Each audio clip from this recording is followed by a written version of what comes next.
second shot period in there, and he's going to walk away from that. That's the question is for missing the fairway. 17-2.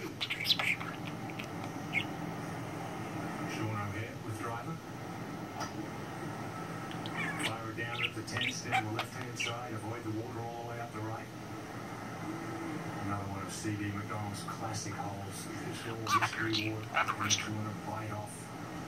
That close when you get over there to the right to leave a better angle. Good drive. Back at 13.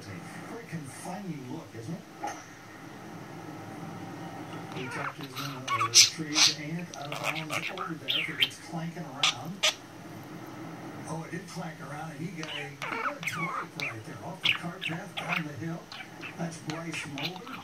Bryce Mulder, he is one of the guys you're going to see right there at 11 under par.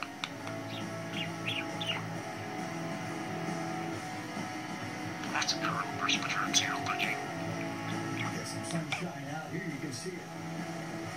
In the background there, as a lucid golfer holds his finish.